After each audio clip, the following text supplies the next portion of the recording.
Our guest today is Christine Gilbert. Christine taught for 18 years, 8 of which was as a head teacher. She then went on to be the Director of Education in Harrow before moving to Tower Hamlets. There, she was first of all Director of Education and then Chief Executive of the Council.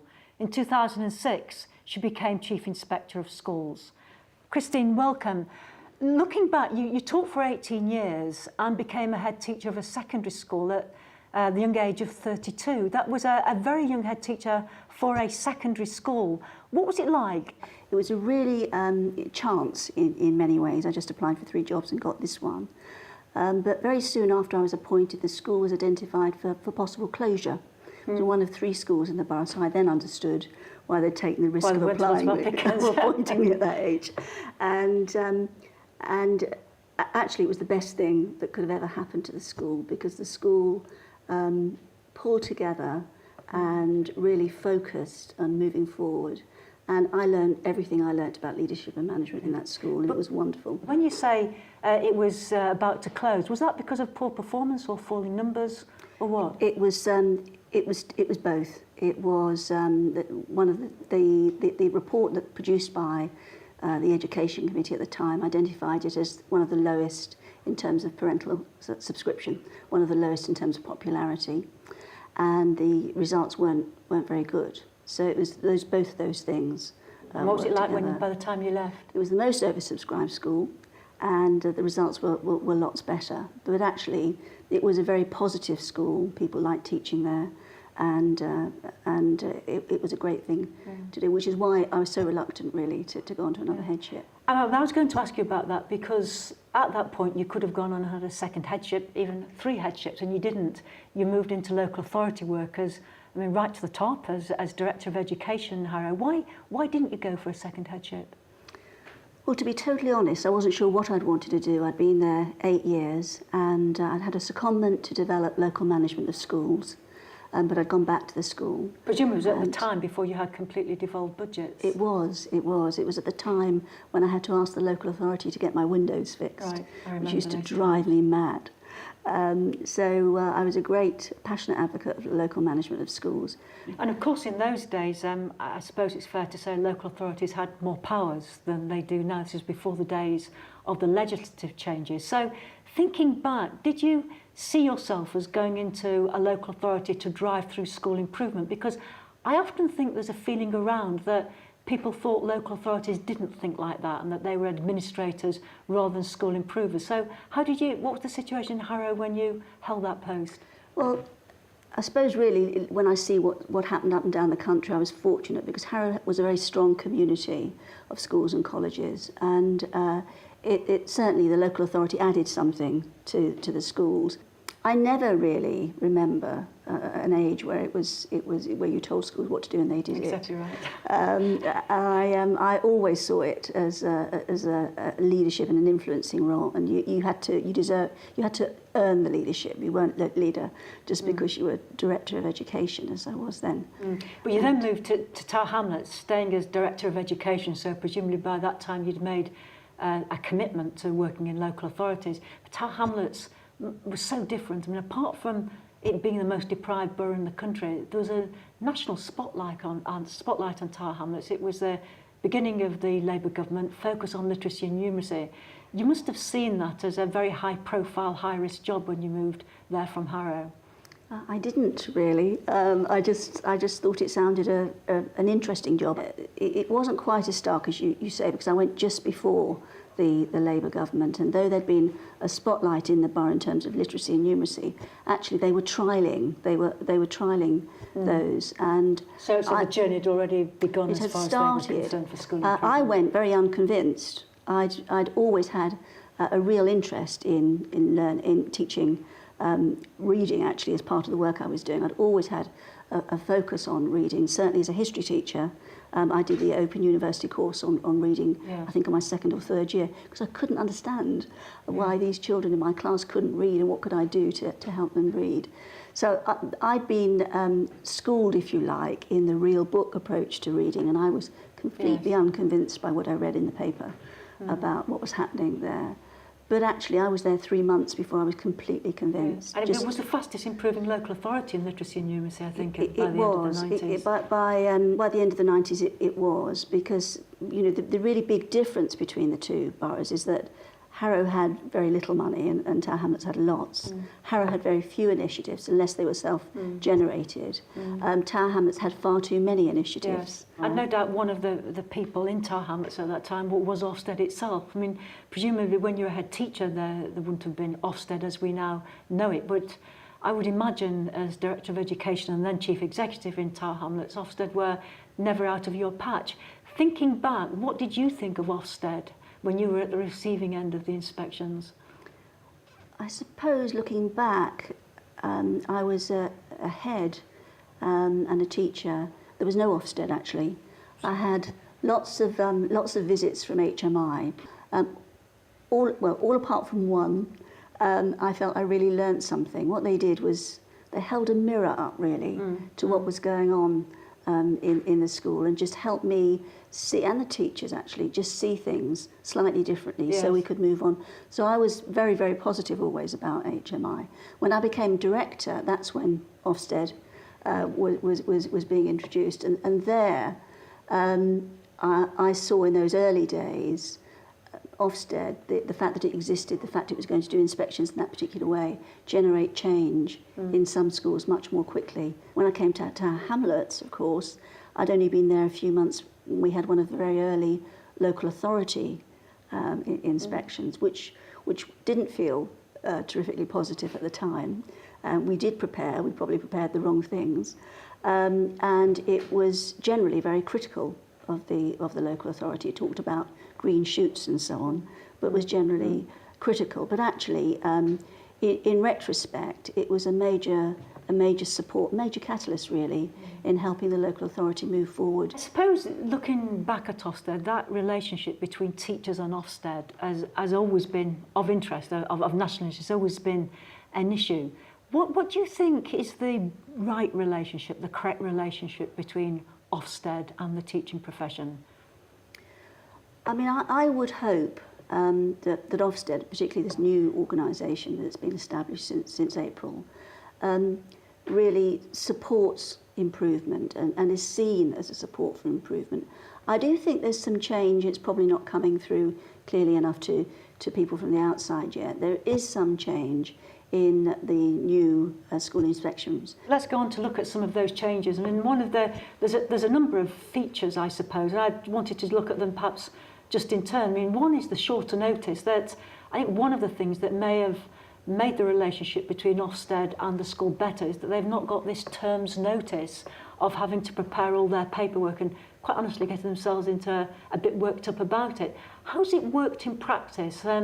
The fact that Ofsted just turned up with how many weeks' notice now? How many days' Couple notice? of days. Couple of days. You might get a phone call on a Friday and they might arrive the following Wednesday. But a couple of 2 or 3 days. How's it worked? Well, it's a very different animal really from the previous intensive week of inspectors all over the school. Essentially, it's a different test. I think it's trying to get at the nervous system of the school, if you like, and it's looking very hard at the school's own evaluation of itself, because unless that's really strong, the development of the school isn't going to be strong. Because for me, that's where real improvement lies, in the school's analysis of itself and its own planning for moving forward. So the self-evaluation is really key. And then the visit is key, testing out some of the hypotheses that the self-evaluation and the data have given us, I think, is key. And there's maybe another way of looking at this, that you are now very dependent upon their ability to evaluate what's going on in their schools. And maybe schools haven't always been good at that. It's not been something that we put emphasis on. How are you finding that? How good are teachers and schools at evaluating their own progress? It's absolutely right what you said. I tracked back after I'd arrived and looked, say, the last 10 years, and there's just been a dramatic improvement in school. It wasn't always called school evaluation, but it might have been school development and so on. But we tracked back through the evidence that we had just to see how things had progressed. And you could see why it was secure enough now to be able to use schools' only evaluations of themselves. Is that true of every school? Because I think I can readily accept that that's probably the case in the majority of schools, but that is becoming the way we inspect schools. So are you confident that the ability in all schools, even the most underperforming ones, to self-evaluate is such that you're happy with that? Or are you still got things up your sleeve that you will use if self-evaluation isn't going well in a school? Well, the fact that we're still categorising schools as requiring special measures shows that all schools haven't got it right. I mean, some schools might have done that themselves, but very few. And sometimes there is a mismatch between what the school is saying about itself and what Ofsted inspectors are saying about itself, because they're professionally testing out those judgments in a whole series of different ways. Essentially, it's a judgment on the school's senior management in many ways, how effectively the senior management of the school is leading and developing the school. You mentioned schools in special measures, and I know that one of the great arguments over the last 18 months has been the change in raising the bar, I think, as the profession tend to mention it, so that what happens now, you have to be better than you used to have to be to avoid going into serious weaknesses, special measures. You might well hear that being said, because I think schools have improved. I'm absolutely clear that schools have really improved. And I think it's right that we raise the bar, because people's expectations of schools has also been raised. And I think you can't just ever be complacent and just stand still. Even the best schools, I think, well, actually it's usually a characteristic of the best schools that they're not content. They always want to do better. Yes. Have these changes, this, I suppose, package of changes that we've seen just in how we inspect schools, not the wider structural changes, do you see that as a natural evolution from where Ofsted started, or has it in part been a response to the pressures that teachers have put on you and said, look, you know, Ofsted's denying us our creativity and the rest of it? My guess is, because I wasn't there, but talking to colleagues, if not about that particular point, I get the impression that to some degree it was an evolution, but there was also, I think, a belief that one size fits all was no longer right, and while it was important to have a universal framework, if you like, that we shouldn't be doing the same amount of inspection activity in a school that's high performing and a school that isn't. So the school that isn't really responds much more to more frequent visits and so on. So it's given you flexibility? It has. It's given us a proportionate approach to inspection. So a very light touch in some of the schools now, and more support for satisfactory schools who have got some real problems in one or two areas, but also in schools that are in special measures, who absolutely, well, almost completely will tell you how positive the experience has been for the school. But how confident are you, or what systems do you have in place to make sure that the inspectors you send into schools are fit for purpose? I've been really impressed with the way that Ofsted has done that. As you probably know, the inspections are contracted out.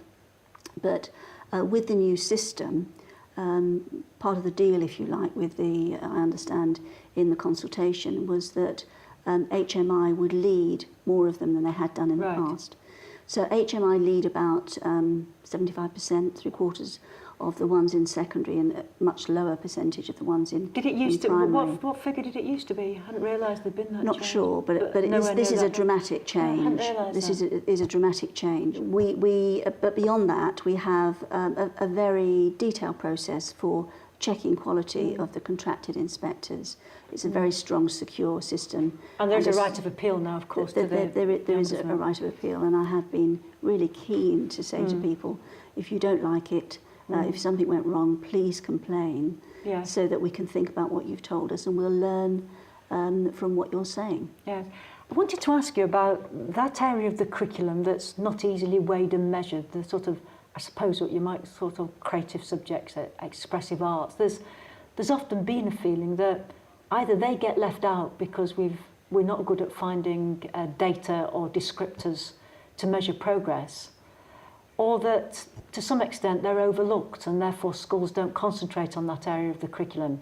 Are you conscious of that? And how do you think we can move on so that people like Ofsted, if you like, the whole of the education bureaucracy, gives a clear measure that they are very valued parts of the curriculum?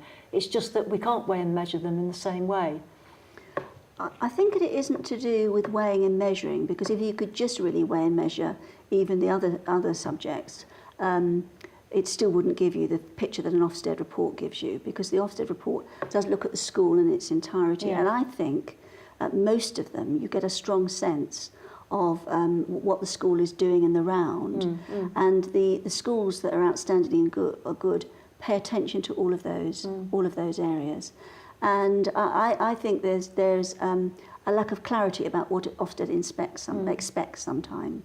And I think you can have very innovative ways of approaching the curriculum and still come out with a very good Ofsted inspection report. One of the things that we've been trying to do, and have done, I think, with some success, is to use thematic reviews, survey reviews. So very soon after I was appointed, there was a report produced on creative partnerships, Yes. for instance, which was really interesting. I gave a talk a couple of months ago on citizenship, so I had to read all of the previous reports on that. So Ofsted has always done this, and I think it picks up good practice. But I want to do some more in terms of the impact of those reports, because I think everybody reads the school reports, Yes. but people don't, unless they're very interested in this area anyway, pick up some of these thematic and survey That's right. reports. And that becomes a problem, doesn't it? Because we've got now parents of your child's in year 6 about to go to secondary school. Is there that worry that as a society, particularly parents, they can over-rely on Ofsted and not realise that it's only one source of information that they should take into account? I think if they did that, it would be worrying, but I don't think parents do that. And the parents I talk to don't do that. Some of them will look at the Ofsted reports. Some of them have children in the school. Some of them ask their friends. They go and visit the school. They talk to the head, talk to the teachers and so on. They use a range of information and evidence to make their judgments about a school, I think. I want Ofsted reports to be part of that. But it's important, I think, that they think about the other things too. I think you've had one annual report so far, and it was a really interesting example of what can happen. We got the raised bar, so we had more schools that had been thought to need extra support and intervention. And yet you were quite clear in your report that you thought it was an improving education system. And yet you experienced the headlines of more schools in special measures, more failing schools. Did that come, well, I suppose it didn't come as a shock to you because you've had senior posts before, but how do you deal with that when your every word now is going to be hung on by the press? How do you handle that? Is it something that you're aware of and you worry about? I was really careful. The annual report was produced very soon after. It was. It was my commentary, but the report was done before I arrived, and I thought hard about the presentation. I thought it was very important to give some hard messages because the number of schools that are still inadequate is just not good enough. And we have really got to address that, and that's a problem for all of us. But actually, the balance was on the positive. I did talk about the improving system and so on, and I was really struck by the Sun headline, which was fail. Yeah. It must be infuriating when you put that much effort into getting an accurate and balanced report to see that sort of headline. I suppose you know, after almost 10 years in Tower Hamlets, they don't have that. Doesn't have that impact on me. But we followed it with 8 receptions up and down the country for outstanding childcare settings, head teachers and principals. Absolutely no interest at all from the national press. There was some interest in a few of them from the local press, and I think that's often the local press difference. are good at picking up Absolutely. local successes, I think. And that in some ways matters more to individual schools than the Sun's headline and so on. Just something we have to learn to live with, I suppose. The thing about the negative publicity, though, does raise the problem, and I think it's important to make all of us feel uncomfortable about inadequate provision and the damage it's doing to children and young people. So I don't feel apologetic about that, but it's making sure that there are other things happening as well to get the balance right. And of course, I think it is helpful when the press are able to look at the data that are now produced through Ofsted inspections, because the statistics are quite clear that white boys is an area of underachievement. So are ethnic minority students. You'll know this from Tower Hamlets, particularly boys again. But if you actually delve down into those figures, last time I looked at them, I was both surprised and pleased about the progress, the huge progress that some ethnic minorities are now making in terms of attainment. Pakistani boys, I think, have improved, Afro-Caribbean girls. And yet with white boys, we don't seem to have made that progress. I think what I wanted to ask you, Christine, about that is that the nation as a whole, because of the political and social context in which we're operating at the moment, seems much more attuned sometimes to looking at what to do about ethnic groups who are underachieving, and seems less attuned, has less of a conversation as to what to do about white boys, particularly in the inner city, who are underachieving. This isn't just a matter for Ofsted, but looking across that area, do you think that we actually put enough resources, enough effort into underachievement of white boys compared to other underachieving groups? I do. I think we're more data rich than we've ever been. I think we have to be really careful that it just doesn't lead to simple answers about different things. It does just do what you're suggesting. It asks you to focus on particular groups and the progress of those groups in the particular school and nationally, and asks questions about those groups. Now, on one level, when I first, just before I came to Ofsted, I asked for a presentation because I was worried that in an area like Tower Hamlets, it would depress achievement. It would tell the schools that they were doing brilliantly by their Bangladeshi children. Yes. And actually, those children were still not above national averages, which they can and should be. And certainly in Tower Hamlets, there'd been an investment of significant funds about white working class boys, but there was also in Tower Hamlets an issue about white working class girls, and the issue of class, I think,